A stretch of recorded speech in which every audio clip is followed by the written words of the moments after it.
Hello everybody. आज के इस लेक्चर में हम इंट्रोडक्शन टू सॉफ्टवेयर इंजीनियरिंग के एक और टॉपिक को कवर करेंगे। और जो टॉपिक आज के इस वीडियो लेक्चर में कवर होना है वो है software measurements and types of matrix. जब हम बात करते हैं सॉफ्टवेयर की तो उसमें हमें जो है वो मेजर को एक डिसाइड करते हैं जिसकी बेस के ऊपर हम मेजरमेंट लेते हैं। मेजरमेंट जो है वो डायरेक्ट भी हो सकती हैं और इनडायरेक्ट भी हो सकती हैं, राइट। और फिर इनकी बेस के ऊपर डायरेक्ट और इनडायरेक्ट मेजर्स के ऊपर हम मैट्रिक्स निकालते हैं, जिसमें से हम 5 मैट्रिक्स जो हैं उसका जिक्र करेंगे, डिस्कस करेंगे इस वीडियो लेक्चर के अंदर। और उन फिर जब उन मैट्रिक्स के आगे फिर हम इंडिकेटर लगाते हैं जिससे हम डिसाइड कर पाते हैं कि फ्यूचर कोर्स ऑफ एक्शन हमारा क्या होगा with regarding to our software project और सॉफ्टवेयर प्रोडक्ट और software process. So let's talk about software measurements. जब मेजरमेंट की बात करते हैं तो just like in the physical world, जहाँ पे हमारे पास डायरेक्ट और इनडायरेक्ट मेजर्स होते हैं किसी भी चीज़ को ना जो है ना वो नापने के लिए, तो हमारे पास सॉफ्टवेयर के अंदर भी टर्मिनोलॉजीज होती हैं जिसके ऊपर हम जो है डायरेक्ट या इनडायरेक्ट मेजर्स अप्लाई कर सकते हैं। सबसे कॉमन चीज़ जो आपके पास डायरेक्ट मेजर्स के लिए इस्तेमाल होती है सॉफ्टवेयर इंजीनियरिंग के अंदर, सॉफ्टवेयर प्रोसेस के अंदर, वो आपके पास जो है वो कॉस्ट और एफर्ट है। एफर्ट के लिए आपके पास लाइन ऑफ कोड्स, किसी भी प्रोग्रामिंग लैंग्वेज के अंदर जब आप कोडिंग करेंगे तो उसको आप काउंट कर सकते हैं, तो ये आपका एक one of the direct measure है। उसके बाद एग्जीक्यूशन स्पीड, कि कितने टाइम के अंदर वो प्रोग्राम एग्जीक्यूट हुआ है। मेमोरी साइज़, उस प्रोग्राम ने एग्जीक्यूशन पे कितना टाइम लिया, कितनी मेमोरी स्पेस ली। And defects reported over some set period of time. और डिफेक्ट का मतलब है कि आपके पास जब प्रोडक्ट डिलीवर हो गया तो उसके बाद जो हम आपके पास कस्टमर की साइड से एरर्स रिपोर्ट होते हैं उनको हम डिफेक्ट्स कहते हैं। ठीक है, डिफेक्ट और एरर में यही डिफरेंस है कि एरर जब तक आपका प्रोडक्ट कस्टमर को डिलीवर नहीं होता तब तक अगर कोई उसमें इशू आता है तो वो एरर कहलाता है। लेकिन प्रोडक्ट कस्टमर को डिलीवर होने के बाद अगर कोई इशू रिपोर्ट होता है तो उसको हम डिफेक्ट कहते हैं। तो इनडायरेक्ट मेजर्स आपके क्या हैं, जैसे कि functionality, quality, complexity, efficiency, reliability, maintainability and other abilities. यानी कि आपके पास जो उसके इन इनडायरेक्ट मेजर्स में आप लाइन ऑफ कोड वगैरह को तो नहीं काउंट कर सकते, लेकिन उनसे जो आपके पास प्रोडक्टिविटी सामने आ रही है वो तमाम चीज़ें जो हैं वो आप मेजर कर सकते हैं, उनको हम कहते हैं इनडायरेक्ट मेजर्स। सो सॉफ्टवेयर की जो डोमेन है, जैसे कि मैंने स्टार्टिंग में भी जिक्र किया, वो प्रोसेस, प्रोजेक्ट और प्रोडक्ट के अंदर डिवाइडेड है। तो अगर हम बात करें प्रोसेस की, तो प्रोसेस तो आपका हो गया इंडिविजुअल प्रोसेसेस। प्रोजेक्ट आपके पास सिंगल प्रोजेक्ट भी हो सकता है और एक प्रोजेक्ट के अंदर मल्टीपल मिनी प्रोजेक्ट्स भी हो सकते हैं। और प्रोडक्ट जो आपके पास आउटपुट आ रहा है। So product metrics are private to an individual, are often combined to develop project metrics that are public to a software team। यानी कि आपके पास जो आउटपुट आया उस आउटपुट के बाद सब सॉफ्टवेयर आपने बना लिया, तो सॉफ्टवेयर बनाने के बाद आपके पास जो डाटा मौजूद था, जो मेजर्स मौजूद थे, जो मैट्रिक्स मौजूद थे, उनको आप क्या कर सकते हैं, उनको आप कंबाइन कर सकते हैं फ्यूचर के लिए। फ्यूचर के लिए अगर आप अपनी ह्यूरिस्टिक्स बनाएंगे या अपनी हिस्ट्री बनाएंगे, उसके लिए वो जो मैट्रिक्स हैं या उनका जो रिकॉर्ड है वो आपका हो जाएगा पब्लिक रिकॉर्ड। ठीक है, इसी तरह project metrics are consolidated to create process metrics that are public to the software organisation as a whole. इसी तरह एक प्रोजेक्ट में अगर कोई हमारे पास मेजरमेंट्स आ रही हैं तो वो मेजरमेंट हम जो रिकॉर्ड करेंगे हिस्टोरिकली डाटा के लिए, तो वो हिस्टोरिकल डाटा के लिए वो पब्लिक हो जाएगा। ठीक है।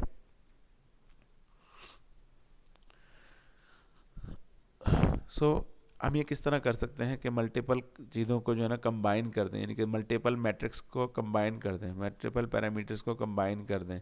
ठीक है, उसके लिए हमें क्या करना पड़ेगा, हमें नॉर्मलाइजेशन करनी पड़ेगी कि हमारे जो मेजर्स हैं वो उनको नॉर्मलाइज किया जाए। नॉर्मलाइज का मतलब है कि परसेंटेज में कन्वर्ट किया जाए या कोई और ऐसा तरीक़ेकार जिसके ऊपर अगर हम मेजर करें तो तमाम जो पैरामीटर्स हैं वो इक्वली मेजर हों।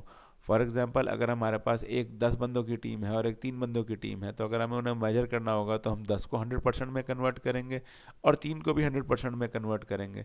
और अगर 3 में से किसी एक बंदे के वजह से कोई इशू आ रहा है तो आपका 66% जो है वो एफिशिएंसी होगी। और अगर 10 में से किसी 2 बंदों की वजह से इशू आ रहा है तो आपकी 80% एफिशिएंसी होगी। यानी कि हमने जो नॉर्मलाइजेशन वैल्यू निकाली वो परसेंटेज में हमने कन्वर्ट कर दी थी। ठीक है।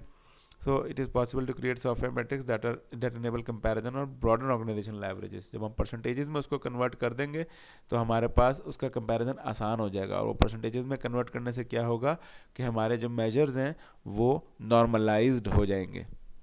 Right. So this was a little bit about background about software measurements, software measures and matrix. अब हम आगे चलते हैं तो टाइप्स ऑफ मैट्रिक्स की बात करते हैं। तो सबसे पहला जो हमारे पास आता है वो आता है साइज ओरिएंटेड मैट्रिक्स।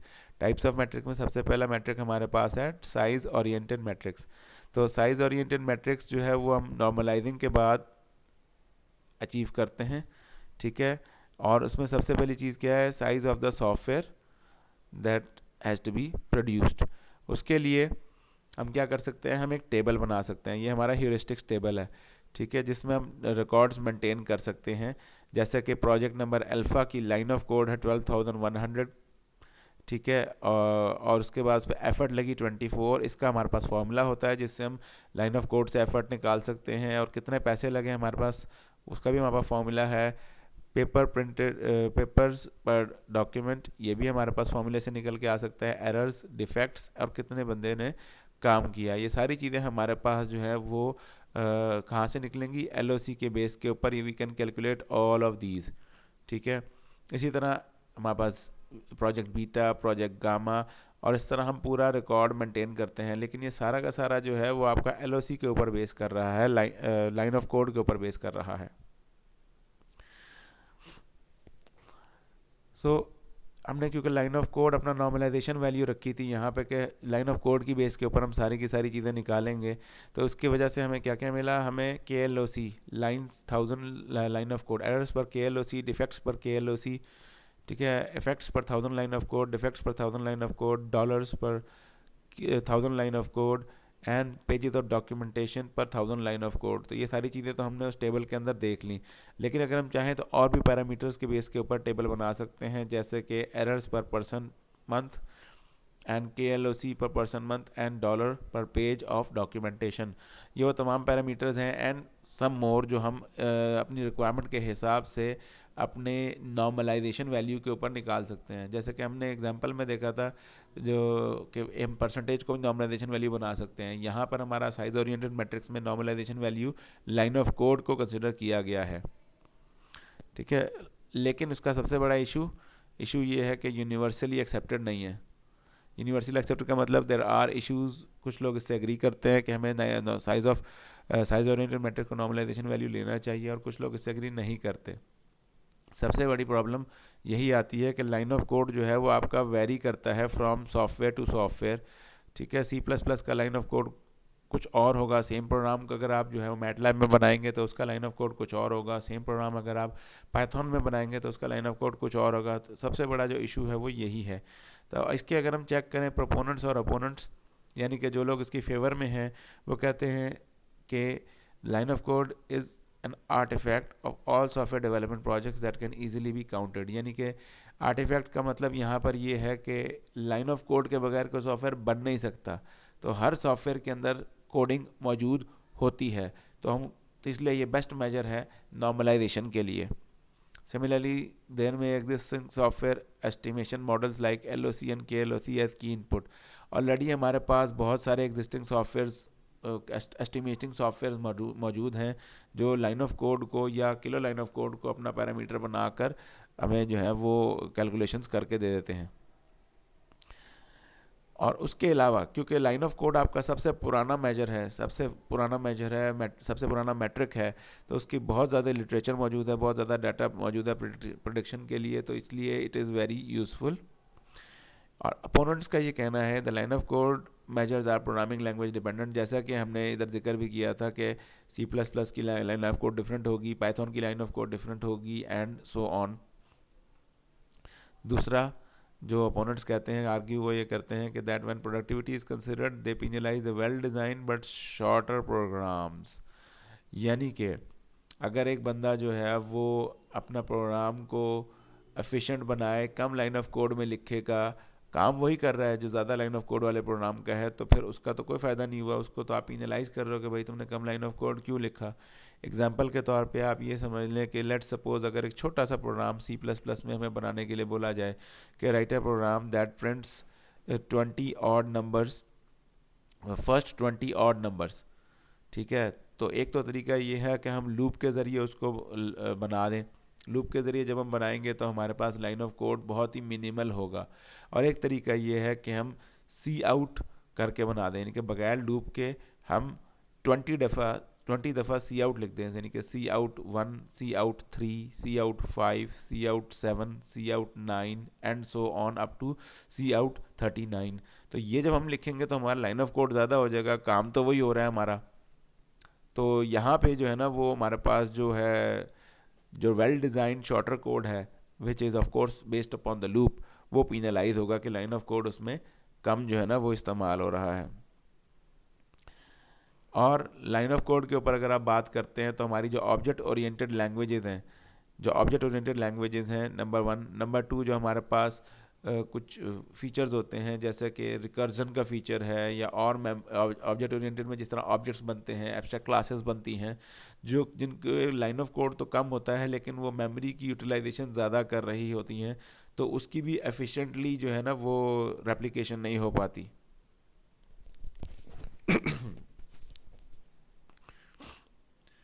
और सिमिलरली जब आप इस तरह, जिस तरह मैंने बात की अभी रिकर्जन की, कि रिकर्जन के इशू रिकर्जन की कैलकुलेशन में प्रॉब्लम होगी, इसी तरह क्लासेस और ऑब्जेक्ट की कैलकुलेशन में प्रॉब्लम होगी, तो ये सारी चीज़ें जो हैं ये आपकी जो है वो डिटेल्स को मिस आउट कर देंगी। जब डिटेल्स को मिस आउट कर जाएंगी तो फिर आपके पास एस्टिमेशन सही नहीं आएगी। तो these are the arguments that are given by the opponents why they do not agree with size oriented metrics. So the second matrix that can be used is function oriented matrix. Function oriented matrix use a measure of functionality as a normalization value, कि आपकी जो functionality है वो उसके ऊपर focus करता है, line of code के ऊपर फोकस नहीं करता। One of the most widely accepted one, or one of the most widely used one is function oriented matrix is function point। अभी हम फंक्शन पॉइंट की बात करते हैं तो उसमें बेसिक फंक्शन पॉइंट भी आता है, फिर उसके बाद इनहैंस्ड फंक्शन पॉइंट भी आते हैं। इनहैंस्ड फंक्शन पॉइंट के अंदर आपके पास 3D function points, 3D feature points and और भी वेरिएशंस हैं, लेकिन मोर और लेस आप फंक्शन पॉइंट के ऊपर एग्री करते हैं। फिर वो फंक्शन पॉइंट के ऊपर, फंक्शन पॉइंट के कौन से वर्जन को आप यूज़ करते हैं, that's a different story all together. So size oriented matrix के ऊपर अपोनेंट्स और प्रोपोनेंट्स मौजूद हैं। तो फंक्शन ओरिएंटेड मैट्रिक्स यानी कि फंक्शन पॉइंट्स, इसका जो आपका अगर आप नॉर्मलाइजेशन वैल्यू बनाते हैं तो इससे आप क्या कर सकते हैं कि इससे आप सॉफ्टवेयर कॉम्प्लेक्सिटी को मेजर कर सकते हैं। ठीक है, इसमें आप फंक्शनैलिटी को मेजर कर सकते हैं। But like size oriented matrix line of code, there are also opponents and proponents for function oriented matrix, that is FP. The proponents say that FP is programming language independent, यानी कि जो उसके हक में बात करते हैं फंक्शन पॉइंट के, वो सीधी सीधी बात करते हैं कि फंक्शन पॉइंट जो है वो किसी लैंग्वेज के ऊपर डिपेंडेंट नहीं है। आप उसका अगर फंक्शन पॉइंट बना रहे हैं तो किसी भी लाइन ऑफ कोड, किसी भी प्रोग्राम के ऊपर उसको लगाया जा सकता है। और number 2, it is based upon data that are more likely to be known early in the evaluation of the project, यानी कि आप एस्टिमेशन के लिए सबसे ज़्यादा फीजिबल आपके लिए फंक्शन पॉइंट है, क्योंकि एस्टिमेट आप ये कर सकते हैं कि मेरा प्रोग्राम कितना बड़ा होगा अप्रॉक्सीमेटली, उसमें कितने इनपुट्स होंगे, उसमें कितने आउटपुट्स होंगे, उसमें कितनी इंक्वायरीज होंगी, ये सारी चीज़ें आप उसमें मेजर कर सकते हैं। और अपोनेंट्स का जो है वो ये इसमें आर्ग्यू है this method requires some sleight of the hand, यानी कि हाथ की सफाई जिसे हम कहते हैं, कि यहाँ पे आप मैनिपुलेशन बड़े आराम से कर सकते हैं।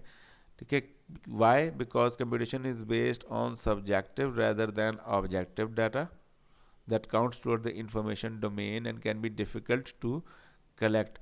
अब अगर फंक्शंस की बात करें तो आप, या फीचर्स की बात करें तो आप ये कह सकते हैं कि फॉर एग्जांपल एक प्रिंटर है, वो प्रिंटर जो है वो प्रिंट करता है, और वो प्रिंट जो है वो ब्लैक कलर में भी करता है, वो ग्रे कलर में भी करता है, वो लाइट ग्रे कलर में भी करता है, और वो जो है ना डार्क ग्रे कलर में भी करता है। अब ये light grey, dark grey, black colour, grey colour, ये चारों को अगर आप फंक्शन पॉइंट में कन्वर्ट कर देंगे तो it is kind of like a slay of hand, यानी कि आप उसके ऊपर मैनिपुलेशन कर रहे हैं, आप डाटा की मैनिपुलेशन कर रहे हैं। यही अपोनेंट्स का कहना है इसके बारे में। और दूसरा वो ये कहते हैं that F P has no direct physical meaning, it's just a number, कि ये क्योंकि आप किसी डायरेक्ट मेजर के ऊपर बेस नहीं कर रहे और सिर्फ आप एक जो है ना फंक्शनैलिटी के ऊपर, एक एब्स्ट्रैक्ट बातों के ऊपर कर रहे हैं, तो वो सिर्फ एक नंबर है, उसका कोई ताल्लुक नहीं है। लेकिन बहरहाल ये वो हैं जो अपोनेंट्स आर्ग्यू करते हैं, बट मोर और less F P is still has a better fan base, has a better implementation base than compared to many other matrices. Even line of code के मुकाबले में भी आजकल जो है वो एफ पी आपका बेटर जो है वो इस्तेमाल के लिए फंक्शन ओरिएंटेड मैट्रिक है। फिर जब हमारे पास लाइन ऑफ कोड और फंक्शन पॉइंट का इशू आ गया तो फिर हमने एक मेजर ये है, एक तरीका ये है कि हम इन दोनों को क्यों ना आपस में नॉर्मलाइज कर दें। जब हम फंक्शन पॉइंट निकालें तो हम फंक्शन पॉइंट के ज़रिए लाइन ऑफ कोड क्यों ना कैलकुलेट कर लें, और जब लाइन ऑफ कोड हो हमारे पास तो हम लाइन ऑफ कोड से क्यों ना फंक्शन पॉइंट्स को कैलकुलेट कर लें, ताकि कुछ इश्यूज़ या कुछ ओपोनेंट्स को जो है वो खामोश किया जा सके या सेटिस्फाई किया जा सके।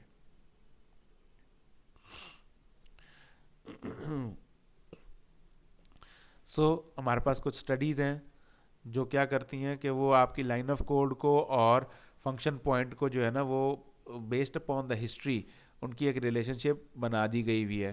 फॉर एग्जांपल अगर हम इस टेबल में देखें तो एक based upon heuristics, based upon history, it has been calculated कि फॉर एग्जांपल अगर C++ का प्रोग्राम है तो उसमें आपके पास 66 लाइन ऑफ कोड लिखा जा रहा है, तो ये 66 line of code one function point के बराबर होगा, यानी कि one function point equal to 66 line of code in C++, one function point is equal to 77 line of code in COBOL, one function point is equal to 63 line of code in Java, right?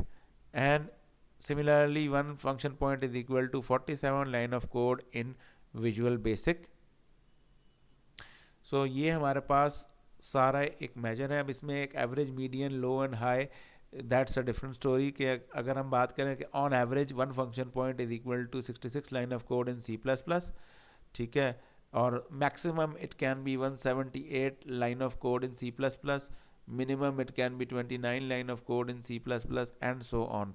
तो ये हमारे पास एक reconciling table है जो line of code और function point की relationship को जो है ना वो एक टेबल फॉर्म में लेके आ गया हुआ है, जो यूज़ किया जाता है एज अ रेफरेंस पॉइंट, जिसकी मदद से अगर हमारे पास लाइन ऑफ कोड गिवन हो तो हम फंक्शन पॉइंट में कन्वर्ट कर सकते हैं, और अगर हमारे पास फंक्शन पॉइंट गिवन हो तो हम लाइन ऑफ कोड में कन्वर्ट कर सकते हैं। और ये जो प्रोसेस है जिसमें हम लाइन ऑफ कोड को फंक्शन पॉइंट में और फंक्शन पॉइंट को लाइन ऑफ कोड में कन्वर्ट कर सकते हैं, उसको हम कहते हैं बैकफायर, उसको हम कहते हैं backfire.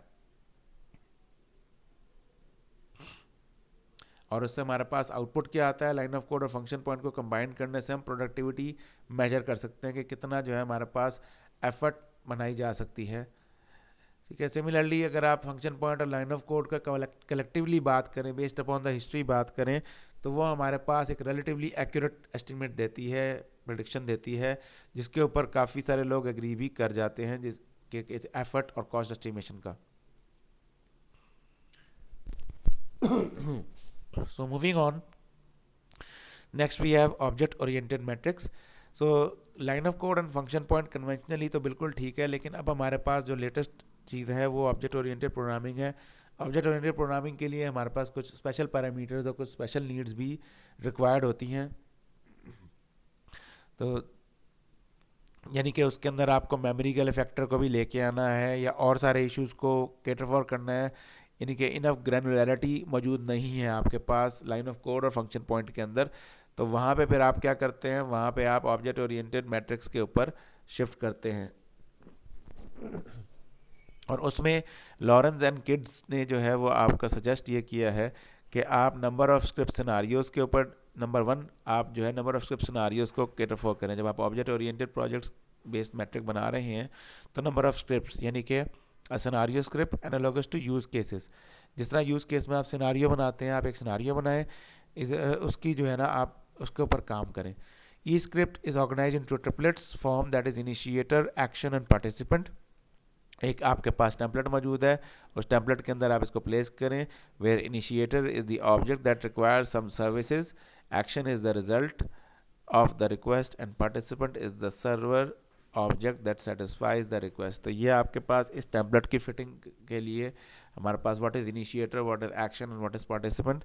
So number 1 point is कि आपको नंबर ऑफ सिनारियो स्क्रिप्ट्स पता होनी चाहिए।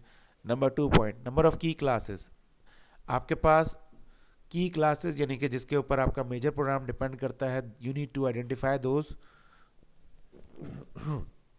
नंबर ऑफ सपोर्ट क्लासेस यानी कि की क्लासेस तो अपनी जगह पे हो गई, जहाँ पे आपने मेन का फंक्शन हो गया या कोई और फंक्शन हो गया जो हर दफ़ा इस्तेमाल होगा।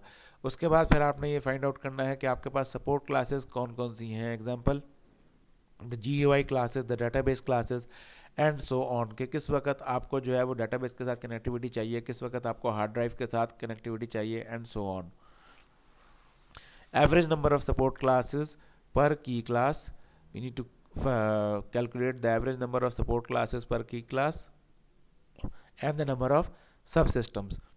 सबसिस्टम का मतलब है कि आप क्लासेस को अगर एग्रीगेट करें तो आपके पास कुछ क्लासेस मिलके एक सब सिस्टम बनेगा, एक सब फंक्शन बनेगा। तो कितने आप सब फंक्शंस बना सकते हैं उनकी भी आप काउंटिंग करके रखें। तो ऑब्जेक्ट ओरिएंटेड मैट्रिक्स जो है उसमें आपके पास ये 5 फीचर्स को अगर आप कंसिडर करें तो आप ऑब्जेक्ट ओरिएंटेड मैट्रिक्स के ऊपर जा सकते हैं। इसके अलावा इसमें और ज़्यादा डिटेल्स भी मौजूद हैं, लेकिन हम इसकी सिर्फ बेसिक इन्फो तक ही महदूद रख रहे हैं फ़िलहाल। इसके अलावा the next metric that we can use is use case oriented metrics. Use case जो है वो आपके पास यूज़ केसेस आप यूज़ करते हैं एज UML डायग्राम, जिसके अंदर आप कस्टमर लेवल और बिजनेस लेवल की रिक्वायरमेंट्स को डिस्प्ले करते हैं। तो इसी तरह हमारे पास यूज़ केस की मदद से अगर हम यूज़ केस को एज अ नॉर्मलाइजेशन वैल्यू ले लें तो हम उसमें भी जो है वो पैरामीटर अपना बनाकर अपने कॉस्ट एस्टिमेट्स या एफर्ट एस्टिमेट्स निकाल सकते हैं। क्योंकि there is no standard size for a use case. आप सिनारियो के ऊपर बात कर रहे हैं, ठीक है, डिफरेंट लेवल ऑफ एब्स्ट्रैक्शन है, यानी कि सिनारियोज हैं, सिनारियोज के ऊपर आप बात कर रहे हैं। जब तक आपके पास कोई स्टैंडर्ड मेजर नहीं होगा, आपको एक डिफाइन करना पड़ेगा कि यूज़ केस क्या है, तब तक आप नॉर्मलाइजेशन वैल्यू या नॉर्मलाइजेशन मेजर नहीं उसकी निकाल सकते।